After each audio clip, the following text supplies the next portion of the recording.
Friends, before starting the video, take some water and drink it comfortably so that you don't get thirsty while watching the video.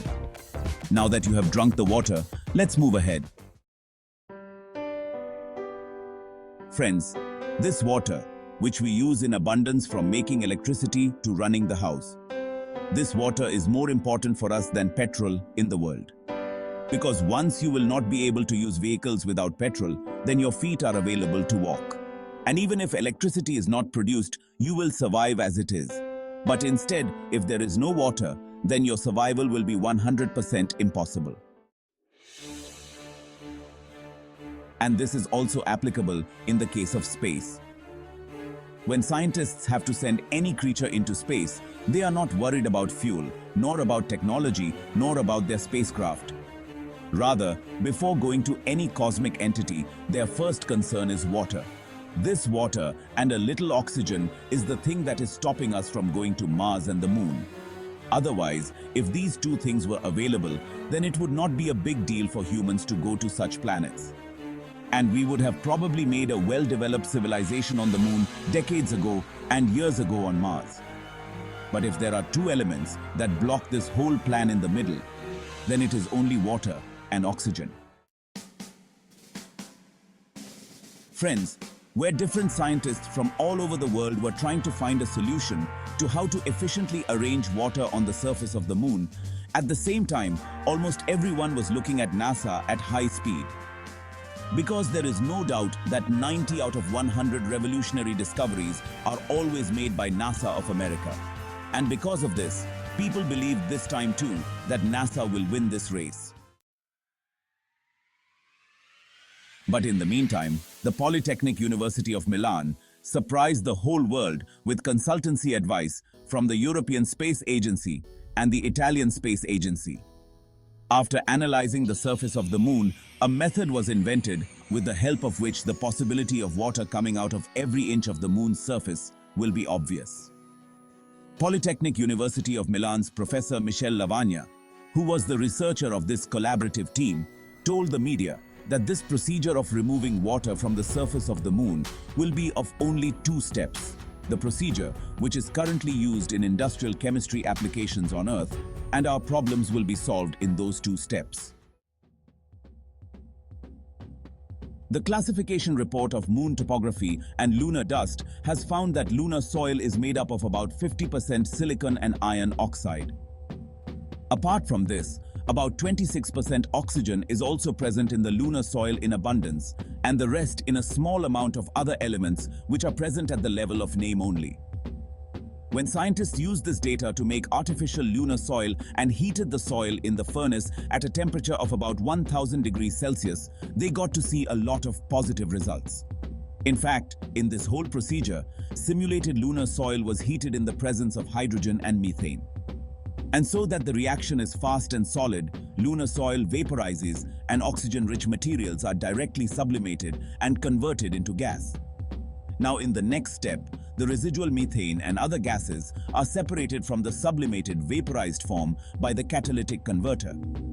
And when all the gases are extracted, leaving hydrogen and oxygen, then we will see an uncommon form of water.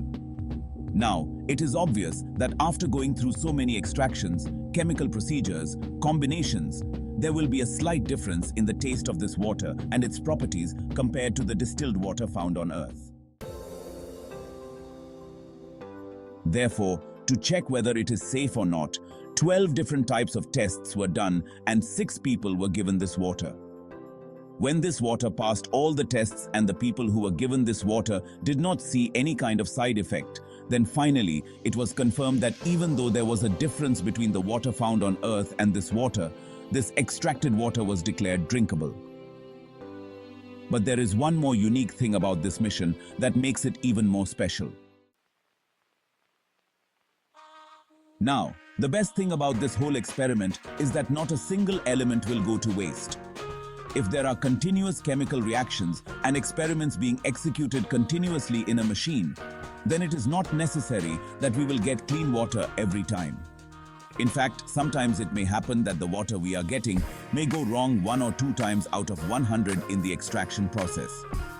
So in such a situation, This machine will be developed in such a way that if such a situation arises, then wastewater will be immediately put in a specialized chamber where the oxygen inside that solution will be removed with the help of an electrolysis procedure. And this released oxygen will not only be used to fulfill the oxygen demand of people living in civilized bases, but it will also be possible to recycle that oxygen for various other things. Apart from this, hydrogen and methane produced as waste products will be used as biofuel, which will not only fulfill the fuel demand of rockets going from the moon to the Earth, but will also play a big role in the energy supply of this source. Now, the rest of the silica and metallic elements, which are about 50% of the combined lunar soil, will be the biggest byproduct of this entire plan. Because after extraction, when the pure lunar silica and metallic elements are extracted, they will work like a strong concrete-level building material. Now, in the early days, when people will be sent to the moon from the Earth, then already so much material will go to the moon with humans that if we give the equipment to make things there, then the cost of this whole mission will increase by millions of dollars. On top of that, the building materials of the Earth, such as marble and cement, are also very heavy, and they have never been physically tested on the moon, due to which this risk will be proved to be very big and risky.